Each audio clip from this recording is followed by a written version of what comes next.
શ્રી ગણેશાય નમઃ. આપણી YouTube channel ભક્તિ સત્સંગમાં આપનું સ્વાગત છે. આજે આ વિડીયોમાં આપણે સાંભળવાના છીએ તારીખ 25 એપ્રિલ 2026 શનિવારે આવતી માતા જાનકી સીતા મૈયાના જન્મોત્સવની વ્રત કથા. આ દિવસના મહત્વ વિશે જાણીશું તથા આ વ્રતના પારણા ક્યારે કરવા તે પણ જાણીશું. શ્રી સીતારામચંદ્રાભ્યામ નમઃ. બોલો માતા સીતાજીની જય. ચૈત્ર માસની સુદ પક્ષની તિથિ એટલે રામનવમી અને વૈશાખ માસની સુદ પક્ષની તિથિ એટલે સીતાનવમી.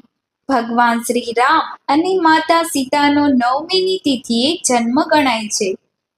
વૈશાખ માસના શુક્લ પક્ષની નવમી સીતાજીનો પ્રાગટ્ય ઉત્સવ છે.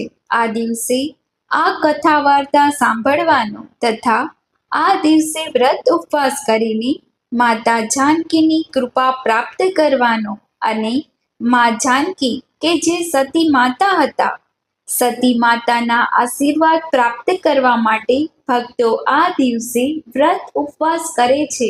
વિધિપૂર્વક માતા સીતા સહિત શ્રી રામ ભગવાનની પૂજા થાય છે. સૌપ્રથમ આપણે જાણી લઈએ આ સીતા નવમીની તિથિ ક્યારે પ્રારંભ થાય છે તથા મધ્યાહન મુહૂર્ત કયું છે.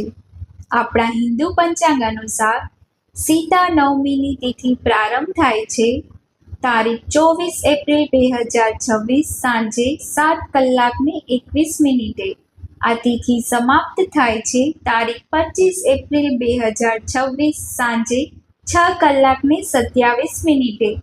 ઉદયા તિથિ અનુસાર તારીખ 25 એપ્રિલ 2026 શનિવારના દિવસે સીતા નવમીનો ઉત્સવ ઉજવવામાં આવશે. આ દિવસે કથા સાંભળવાનો પણ મહિમા છે. આ જાનકી જયંતીની કથા અનુસાર એકવાર મિથિલા નરેશ રાજા જનકજી પોતાનું ખેતર ખેડતા હતા, હળ ચલાવતા હતા. એ સમય દરમિયાન માતા સીતા પુત્રી સ્વરૂપે પ્રાપ્ત થયા. ત્યારબાદ પ્રભુ શ્રી રામજી સાથે માતા સીતાનો સ્વયંવર થયો અને માતા સીતા તથા શ્રી રામજીને 2 પુત્ર થયા, લવ અને કુશ. માતા સીતા લક્ષ્મી સ્વરૂપા છે, માટે આ દિવસે શ્રી લક્ષ્મીજીની પણ પૂજા આરાધના નારાયણ સાથે કરી શકાય છે. સીતા નવમીના દિવસે વ્રત ઉપવાસ કરીને માતા સીતાનું પૂજન કરવાથી જીવનમાં આવેલ દરેક કષ્ટ મટે છે. જે સીતા માતાનું જીવન જ આપણી કષ્ટ સ્વરૂપા ગણીએ છીએ, પરંતુ માતા સીતા તથા ભગવાન શ્રી રામ મર્યાદા પુરુષોત્તમ કહેવાય છે. મર્યાદા સાથે આપણે સંસારીએ જીવન કેવી રીતે વ્યતીત કરવું તે શીખ આપવા માટે જ ભગવાન શ્રી રામ અને માતા સીતાએ એવું જીવન જીવીને બતાવ્યું. સામાન્ય મનુષ્ય કેવી રીતે જીવી શકે, દુઃખ સામે કેવી રીતે લડાય, એ માતા સીતામાંથી એક નારીનું જે સહન શક્તિનું પ્રતીક છે. માતા સીતાના વ્યક્તિત્વમાંથી આપણે જાણવા મળે છે કે નારી શક્તિ કેટલી મહાન છે. અને સીતા નવમી શનિવારે આવે છે. શનિવાર શનિદેવ અને હનુમાનજીનો વાર છે. સીતા માતાજીના નામકરણ માટે કહેવાય છે કે જનકજી ધરતી ઉપર એટલે કે ખેતરમાં હળ ચલાવતા હતા. આ દિવસે રામ સીતાની પૂજા કરીને ભક્તો મનોવાંછિત ફળની પ્રાપ્તિ કરી શકે છે. સીતા માતાજીના નામકરણ માટે કહેવાય છે કે જનકજી ધરતી ઉપર એટલે કે ખેતરમાં હળ ચલાવતા હતા અને હળથી જોતરાયેલી જમીનને સીતા કહેવાય છે. એટલા માટે રાજા જનકે આ બાળકીનું નામ સીતા રાખ્યું અને સીતા આગળ ચાલીને શ્રી રામજીના પત્ની બન્યા. જે દિવસે સીતાનો પ્રાગટ્ય થયો તે દિવસ વૈશાખ શુક્લ પક્ષની નવમીની તિથિ હતી, માટે આ દિવસે જાનકી નવમી કે સીતા જયંતી તરીકે ઉજવાય છે. પૌરાણિક કથા અનુસાર સીતા લંકાપતિ રાવણ અને મંદોદરીની પુત્રી પણ કહેવાય છે. પાછલા જન્મમાં વેદવતી નામે માતા સીતા વિખ્યાત હતા.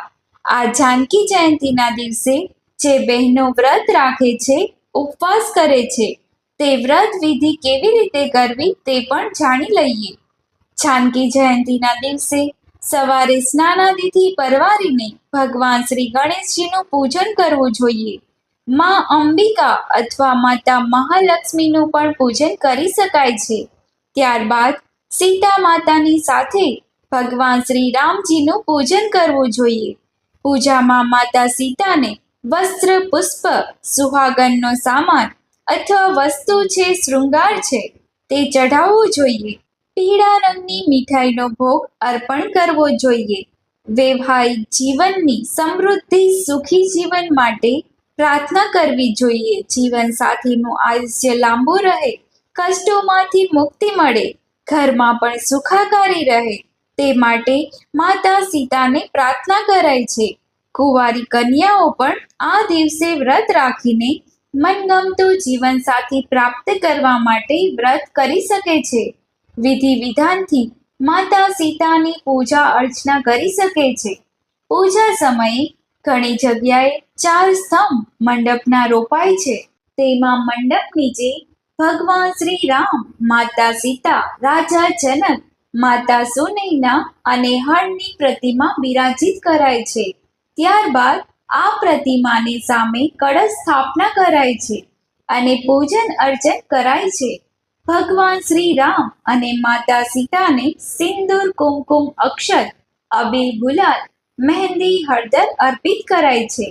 જો મૂર્તિ હોય તો પંચામૃતથી સ્નાન કરાવાય છે. ભગવાન શ્રી રામના શ્રી ચરણોમાં તુલસી પત્ર સમર્પિત કરાય છે. આમ કરવાથી પાપ નષ્ટ થાય છે અને આ દિવસે શ્રી સીતાય નમઃ, શ્રી સીતાય નમઃ આ મંત્ર જપાય છે અથવા તો શ્રી સીતારામાય નમઃ આ મંત્ર જપતા જપતા પૂજા થાય છે. ત્યારબાદ સીતા માતાની મંગલ આરતી કરાય છે. ત્યારબાદ જ્યારે પૂજા સંપન્ન થાય પછી મંડપનું વિસર્જન પણ કરાય છે. આપણે જે વ્રત કરીએ છીએ તેના પારણા પણ કરવાના હોય છે. આ સીતા નવમી વ્રતના પારણા તારીખ 26 એપ્રિલ 2026 રવિવારે સવારે માતા સીતાની પૂજા કરી હાથમાં 1 ચમચી પાણી અને તુલસી દળ રાખીને સવારે 7 કલાકથી 9 કલાક વચ્ચે કરવાના રહેશે. આપણે જાણ્યું સીતા નવમીની પૂજા વિધિ, પારણા મુહૂર્ત તથા મહિમા. હવે આપણે સાંભળીએ સીતા નવમીની વ્રત કથા. બોલો સીતા મૈયાની જય. ઘણા સમય પહેલાની વાત છે. એક ગામમાં વેદત નામના એક બ્રાહ્મણ પોતાની પત્ની સુહાના સાથે રહેતા હતા. તેમની પત્ની વ્યભિચારિણી સ્વભાવની હતી. એક દિવસ બ્રાહ્મણ પોતાની શિક્ષા પૂરી કરીને ગામ પાછા ફરતા હતા ત્યારે બ્રાહ્મણે જોયું કે પોતાની પત્ની કુસંગથી પીડાયેલી હતી, વ્યભિચારમાં આસીન હતી. એના વ્યભિચારને કારણે ગામમાં વિપત્તિ આવી અને આગ લાગી. પોતાના પાછલા જન્મના પાપના કારણે આ બ્રાહ્મણી ચાંદલાના ઘરે જન્મ પામી. ત્યારે તે આંધળી પણ હતી, સાથે કુષ્ઠરોગી પણ થઈ ઘણી પીડિત હતી. પોતાના પાછલા જન્મના ખરાબ કર્મોના કારણે તે ઘણી ખરાબ પરિસ્થિતિમાં હતી. એક દિવસ તેણે ઘણી ભૂખ અને તરસ લાગી. એને કારણે તે બેહાલ થઈ ગઈ અને એક ગામમાં પહોંચી. આ ગામમાં વૈશાખ માસની પુણ્યદાયીની શુક્લ પક્ષની 9મીની તિથિ હતી. ત્યારે એ બ્રાહ્મણી અહીં પહોંચી. ઘણી ખરાબ હાલતમાં તે લોકો સામે પોતાની ભૂખ સંતોષવા માટે ખાવાનું માંગવા લાગી. ત્યારે આમ કહેતા કહેતા તે સ્ત્રી એક સ્વર્ણ ભવનમાં 1000 પુષ્પમંડી સ્તંભો પાસે પહોંચી અને ઘણી ગુહાર લગાવવા લાગી કે મને કોઈ ખાવાનું આપો. ત્યારે એક સંતનું ધ્યાન પડ્યું.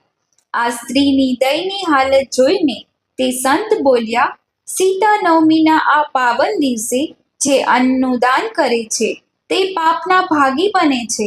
એટલા માટે તું કાલે સવારે આવ અને જ્યારે પારણા થાય ત્યારે સ્વયં ઠાકોરજીનો પ્રસાદ તું ગ્રહણ કરજે. પરંતુ તે સ્ત્રી ભૂખની મારી ઘણી વ્યાકુળ હતી. આ કારણે તેને તુલસી દળ અને જલ દેવામાં આવ્યું. ત્યારે તે તુલસી પત્ર અને જળ પીને ત્યાં જ મૃત્યુ પામી. તે દિવસે તે સ્ત્રી ભૂખી હતી અને સીતા માતાનું વ્રત પણ હતું, માટે આ દિવસે તેને સીતા નવમીનું વ્રત ભૂલચૂકે કરી લીધું અને તેના પાપ પણ સંપૂર્ણપણે નષ્ટ થઈ ગયા. આગલા જન્મમાં આ જ સ્ત્રી એક સારા ઘરમાં જન્મ પામી અને કામરૂપ મહારાજની પત્ની બની અને તે કામકાલા નામે પ્રસિદ્ધ થઈ ગયા. ઘણા સારા કર્મોને કારણે તેનો સ્વભાવ પણ સારો હતો. તેણે મંદિરોનું નિર્માણ કરાવ્યું અને સારું જીવન વ્યતીત કરીને ધર્મપરાયણ બની. આમ આ સ્ત્રીને જેવી સીતા નવમીનું વ્રત ફળ્યું તેવું આ વ્રત કરનારને માતા સીતા સદૈવ પ્રસન્ન રાખે છે, કૃપા કરે છે, જન્મો જન્મના પાપ નષ્ટ થાય છે અને તેને સારા પરિવાર, સારા કુળમાં જન્મ પ્રાપ્ત થાય છે. અંતે મોક્ષની પ્રાપ્તિ થાય છે. આ સીતા નવમીના દિવસે વિધિ વિધાનથી માતા સીતાનું વ્રત કરવાથી, પૂજન કરવાથી સુખ સુવિધાઓ પ્રાપ્ત થાય છે. અંતે ગોલોક ધામની પ્રાપ્તિ થાય છે. એવું આ સીતા નવમીનું વ્રત છે. બોલો માતા સીતા મૈયાની જય. માતા સીતા એ જગત જનની કહેવાય છે. 5 સતી નારી છે, જેનું નામ સ્મરણ કરવા માત્રથી જ સર્વ પાપો નષ્ટ થાય છે. પહેલા છે અહલ્યા, જે ગૌતમ ઋષિના પત્ની હતા. બીજા છે દ્રૌપદી, જે પાંડવોના પત્ની. ત્રીજા છે સીતા માતા, જે શ્રી રામચંદ્રજીના પત્ની. ચોથા છે તારામતી, જે રાજા હરિશ્ચંદ્રના પત્ની. અને પાંચમા છે મંદોદરી, જે રાવણના પત્ની. આ 5 સ્ત્રીઓ સતી નારી કહેવાય છે, જેનું નામ સ્મરણ કરવાથી ભવભવના પાપો મટે છે. એવો મહિમા સીતા નવમીનો છે. અને આજે સતી સીતા માતાનો જન્મોત્સવ પણ છે. આજના દિવસે માતા સીતાનું સ્મરણ કરીને ભક્તો પોતાનું કલ્યાણ કરે, પાપોને નષ્ટ કરે. માતા સીતા એવી શક્તિ છે જે સ્વયં દુર્ગાની શક્તિ કહેવાય છે. સાક્ષાત નવદુર્ગાનું સ્વરૂપ માતા સીતાજીમાં છે. સિદ્ધ થાય છે કે જ્યારે લંકાપતિ રાવણ સીતાજીનું હરણ કરીને લઈ ગયા, ત્યારે એ લંકાપતિ રાવણના વર્ચસ્વ નીચે પણ માતા સીતા સુરક્ષિત રહ્યા. નવગ્રહોને પણ પોતાના વશમાં કરી શકતા હતા તે રાવણ, કે જે બ્રહ્માંડના સ્વામી તરીકે પૂજાવા માટે સક્ષમ હતા. પરમપિતા બ્રહ્માજીના આશીર્વાદ હતા. રાવણની ભક્તિ હતી, શક્તિ હતી.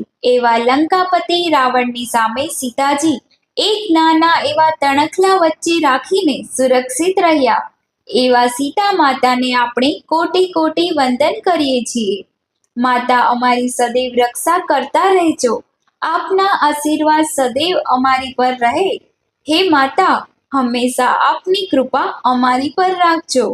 કહેવાય છે કે સનકાદિક ઋષિ, જેની ઉંમર માત્ર 5 વર્ષની જ હતી, પરંતુ જ્ઞાનના ભંડાર હતા, તેઓ જ્યારે ભગવાન નારાયણના દર્શન માટે આવે છે, ત્યારે જય વિજય નામના નારાયણ ભગવાનના જે દ્વારપાળ છે તે તેને રોકે છે. અને આમ રોકતા ભગવાન નારાયણના ભક્ત, પરમ ભક્ત એવા સનકાદિક ઋષિ નારાજ થઈ જાય છે અને જય વિજયને શ્રાપ આપી બેસે છે. આ જ જય વિજય રાક્ષસ યોનિમાં જન્મ લે છે. 3 વખત જન્મ લેવાનો શ્રાપ છે. પરંતુ જય વિજય સનકાદિક ઋષિની સામે ક્ષમા યાચના કરે છે. ત્યારે સનકાદિક ઋષિનો શ્રાપ સાંભળીને ભગવાન નારાયણ સ્વયં વૈકુંઠ ધામમાંથી બહાર આવે છે અને સનકાદિક ઋષિને જોઈને તેમને ભગવાન સ્વયં કહે છે કે હે પ્રભુ, આપ પ્રસન્ન થાઓ, જય વિજયને ક્ષમા કરો. ત્યારે સનકાદિક ઋષિ ભગવાનના દર્શન કરીને અત્યંત પ્રસન્ન થાય છે. શ્રાપ મિથ્યા થશે નહીં, પરંતુ સ્વયં નારાયણ જન્મ ધારણ કરીને તમારો ઉદ્ધાર કરશે. માટે જય વિજયનો જ 3 વખત શક્તિશાળી અસુરના રૂપમાં જન્મ થયો. પહેલો જન્મ હિરણ્યપાક્ષ અને હિરણ્યકશિપુ હતો. ભગવાન નારાયણે વરાહ રૂપ ધારણ કરીને હિરણ્યપાક્ષને વધ કર્યો. નરસિંહ અવતાર ધારણ કરીને હિરણ્યકશિપુને વધ કર્યો. બીજા જન્મમાં રાવણ અને કુંભકર્ણનો જન્મ થયો ત્યારે શ્રીરામજીનો અવતાર ધારણ કરીને નારાયણે તેને મોક્ષ પ્રાપ્ત કરાવ્યું. શિશુપાલ અને દંતવક્ત્રના રૂપમાં વધ કરવા માટે ભગવાને શ્રી કૃષ્ણનો અવતાર ધારણ કર્યો અને આવી જ રીતે ભગવાને પોતાની લીલા દ્વારા રચેલી આ માયાથી જ પોતાના જ દ્વારપાળને મુક્તિ પ્રદાન કરી અને ફરી આ દ્વારપાળ ભગવાન શ્રી નારાયણના શ્રી ચરણોની સેવામાં ચાલ્યા જાય છે. આમ ભગવાનની માયા જ ભગવાન જન્મ લે છે અને ભક્તોને બોધ આપતા રહે છે. ભગવાન શ્રી રામના રૂપમાં માતા સીતાના રૂપમાં પણ આપણને પ્રભુએ બોધ જ આપ્યો છે. ભગવાન શ્રી રામ અને માતા સીતાની કથા દ્વારા રામાયણની રચના થઈ, જે પવિત્ર ગ્રંથ આજે પણ આપણે સાંભળીએ છીએ, વાંચીએ છીએ અને જીવનમાં કંઈક ને કંઈક ઉતારતા રહીએ છીએ. આવી રીતે માતા સીતા એ સ્વયં શક્તિ સ્વરૂપાની આરાધના કરવાથી, સીતાના રૂપમાં માં દુર્ગાની આરાધના કરવાથી પણ શક્તિ સંપન્ન થવાય છે. આજે સીતાજીના જન્મદિવસ નિમિત્તે શનિવાર છે. શનિવારે હનુમાનજીની પૂજા કરીને ભક્તો મનોવાંછિત ફળની પ્રાપ્તિ કરી શકે છે. રોગ ઋણ કર્જમાંથી મુક્તિ પ્રાપ્ત કરી શકે છે. આમ ભગવાન શ્રી રામ, માતા સીતા, મંગળદેવ જે ધરતી પુત્ર છે, સીતાજીના ભાઈ છે અને હનુમાનજીની પૂજા આ શુભ દિવસે કરવામાં આવે તો અનેક ગણું પુણ્ય મળે છે. બોલો શ્રી રામ લક્ષ્મણ જાનકી જય, બોલો હનુમાન કી, બોલો સીતા મૈયાની જય. આપ સર્વને સીતા નવમીની શુભકામના, મંગલ કામના. જય માતાજી, જય શ્રી કૃષ્ણ.